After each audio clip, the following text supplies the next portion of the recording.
Into production, reports emerged about the show's gargantuan budget, a testament to Netflix's commitment to getting every detail correct in what promised to be one of its marquee shows. As the Daily Beast reported, the show's alleged $130 million budget made it the most expensive television show in the history of the medium. But was it? In a subsequent interview with Express, series creator Peter Morgan threw a little reality into the mix. Claims that The Crown cost $130 million were not exactly on the money. He explained that the sky-high sum that was reported would have more accurately referred to the show's overall deal with Netflix, which had committed to 20 episodes over 2 seasons.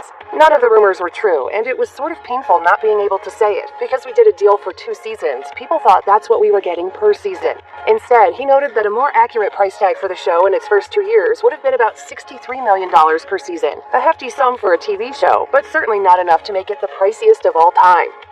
When Claire Foy took on the leading role in The Crown, she came to empathize with a young woman suddenly crushed under the weight of enormous responsibilities through a twist of fate. Foy said in an interview with The Telegraph, "On a human level, to lose her father when she was so young, and to have 2 young children, and all of a sudden she has this huge responsibility, the weight of the world on her shoulders. You could say her life was cut short in a way. I feel a lot of sympathy for her, and the longer I've worked on this, the more my admiration for her has grown." After 2 seasons as Elizabeth, Foy told Entertainment Weekly what she felt was the biggest fallacy about the Queen. She said, "It's a misconception, I think, that the Queen is in a position of power. She has no power. She can't express power. She's a woman who is a mother and a wife and is seen as a leader, and she wears it all very lightly, as I think most women do."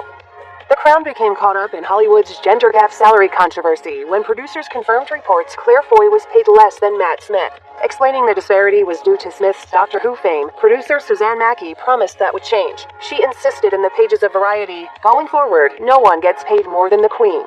Foy addressed the controversy in 2018 as her seasons of The Crown were coming to a close. She was quoted by The Telegraph as saying, "It's really opened my eyes about what I am allowed to have an opinion about and what I'm allowed to stand up for myself about. And I think that's really changed my approach to myself and other women in this industry. It's been only a positive thing, even though embarrassing." Smith also weighed in, telling The Hollywood Reporter, "Claire is one of my best friends, and I believe that we should be paid equally and fairly, and that there should be equality for all." What does that mean? It means this needs a response.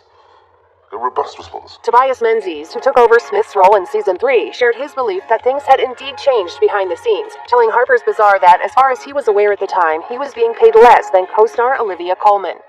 Following the critically acclaimed second season of The Crown, which saw Claire Foy win the Outstanding Lead Actress in a Drama Series award at the 2018 Emmys, series creator Peter Morgan revealed all the major roles would be recast with new actors as the storyline shifted to the mid-1960s through the late 1970s. In the role of the now middle-aged monarch, Morgan recast Elizabeth with Olivia Colman, who played a different British queen in the 2018 film The Favourite. Philip would be played by Tobias Menzies, while Princess Margaret would be portrayed by Helena Bonham Carter, who, interestingly enough, previously portrayed Margaret's mother in The King's Speech. Before accepting the role of Princess Margaret, Bonham Carter decided to seek the blessing of Margaret herself. Given that the princess died in 2002, this required the services of a psychic to contact Margaret in the great beyond. Bonham Carter told The Guardian, she said apparently she was glad it was me. My main thing when you play someone who is real, you kind of want their blessing because you have a responsibility. So I asked her, are you okay with me playing you? And she said, you're better than the other actresses that they were thinking of. That quip from Beyond the Grave convinced Bonham Carter she actually was communicating with Princess Margaret. As she put it, that is a classic Margaret thing to say. She was really good at complimenting you and putting you down at the same time. Then she said, get this smoking right. I smoked in a very particular way. Remember that. This is a big note. The cigarette holder was as much a weapon for expression as it was for smoking. Olivia Colman is a formidable and respected actress, yet she admitted she was nervous about joining the cast of The Crown. Speaking about the show's roster of actors for the first 2 seasons, Colman told the Sunday Post, the cast are all amazing. I went in full of fear because you don't want to be the one who screws it up. Admitting she found it slightly stressful to join such a critically acclaimed series, Colman also revealed she'd once had a personal encounter with a monarch she would one day portray, running into her unexpectedly at a British film industry function. Speaking of the Queen, she recalled, I met her once. It wasn't really a meeting, more a row of people shaking hands and curtsying. I didn't know she was going to be there. We all suddenly ended up in a queue and I couldn't work out why. Then I looked around the corner and there's the Queen and Prince Philip.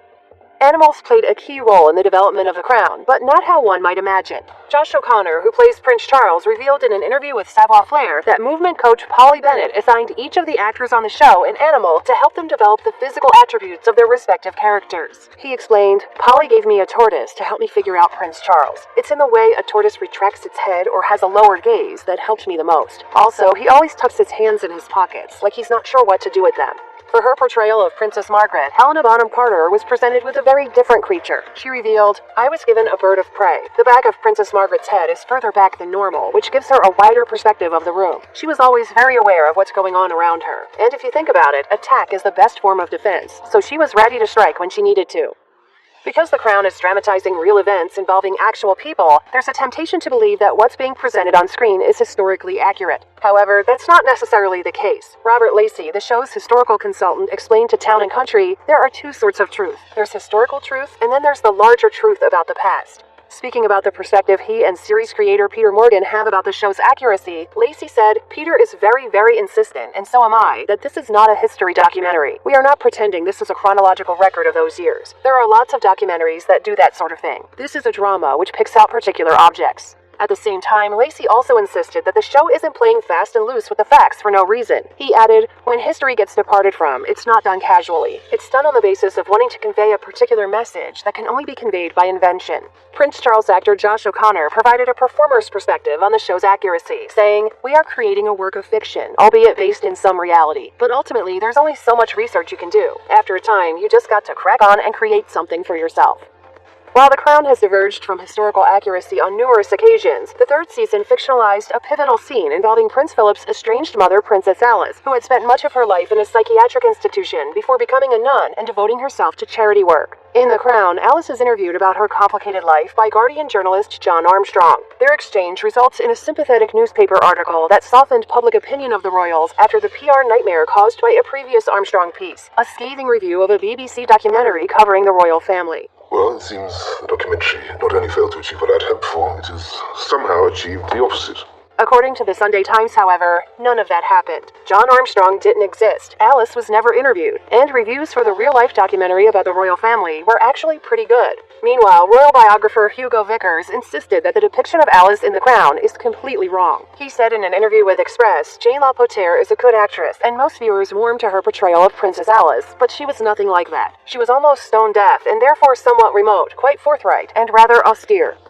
The fourth season of The Crown saw the storyline move to the 1980s, a decade that ushered in a notable new addition to the royal family, Princess Diana. Newcomer Emma Corrin was cast as the notorious royal. In a statement announcing her casting, Peter Morgan introduced her by saying, "Emma is a brilliant talent who immediately captivated us when she came in for the part of Diana Spencer. As well as having the innocence and beauty of a young Diana, she also has, in abundance, the range and complexity to portray an extraordinary woman who went from anonymous teenager to becoming the most iconic woman of her generation." In addition, former X-Files star Gillian Anderson was chosen to portray British Prime Minister Margaret Thatcher. Anderson said in a statement, "Thatcher was undoubtedly formidable, but I am relishing exploring beneath the surface and, dare I say, falling in love with the icon who, whether loved or despised, defined an era." It was easy to feel sorry for Prince Charles in the third season of The Crown. In those episodes, the teenage prince is depicted as awkward and cloistered, the dysfunctional product of an aloof, demanding mother and a cold father whose every word drips with disappointment and disapproval. The Charles that viewers see in the fourth season, however, is older and more self-assured, yet still every bit the man-baby of the previous season. With the entrance of Diana, the prince had apparently evolved into a haughty, sulking bully who sees that how his charming young wife continually upstages him simply by just being herself. Royal expert Hugo Vickers felt the fourth season's depiction of Charles was, quote, disgraceful. As he told Vanity Fair, they always like to portray him as kind of a wimp. This time, though, he's not only portrayed as a wimp, but also as a very angry, unpleasant person yelling at his wife. Vickers also took issue with the show ignoring how very dedicated the prince is to his royal duties, griping that The Crown, quote, didn't show a single thing that he does. An entire episode in the fourth season of The Crown is devoted to the bizarre but true story of how Michael Fagan managed to breach Buckingham Palace security by breaking in twice and somehow managing to make it to the Queen's bedroom, where they had a brief conversation before he was arrested. The series implies that Fagan's royal break-in was the result of his unemployment, divorce, and overall desperation thanks to the draconian policies of Prime Minister Margaret Thatcher. His goal was to inform Her Majesty on what was actually going on with the common folk. The truth, however, is a little more complicated, and it turns out, a lot more psychedelic. Fagan told The Independent in a 2012 interview, quote, "I don't know why I did it. Something just got into my head." That something, he believed, was the result of ingesting an insanely large amount of magic mushrooms a few months earlier. Regardless of whether or not that's true, or even medically possible, Fagan claimed, "I forgot you're only supposed to take a little handful. 2 years later, I was still coming down. I was high on mushrooms for a long, long time." So what do the Queen and the Duke of Edinburgh think about The Crown? Have they even watched it? During the early seasons of the show, Matt Smith recounted a rumor he had heard to The Telegraph, claiming someone he knew in the film industry had posed that exact question to the prince. In Smith's retelling, Philip responded curtly, "Don't be ridiculous." The Queen, however, has reportedly watched at least some episodes of The Crown. According to Express, her son, Prince Edward, and his wife Sophie encouraged her to check it out. As the source explained to the outlet, it has been a long-standing arrangement that they drive to Windsor at the weekend to join the Queen for an informal supper while watching TV or a film. They have a Netflix account and urged her to watch it with them. Happily, she really liked it, although obviously there were some depictions of events that she found too heavily dramatized. Of course, not everyone in the royal family feels the same way, especially about the later seasons of the show that hew closer to living memory.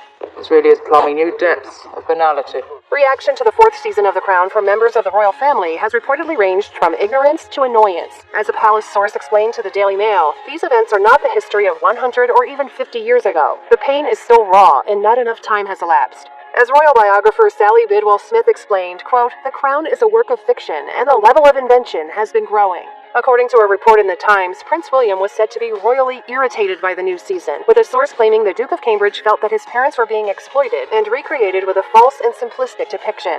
Also speaking with the Times, royal biographer Penny Junor said Charles would be, quote, "incredibly upset if he were to see the way he was being depicted on the show." That is reportedly still a big if. A royal source told The Sun in November 2020, His Royal Highness has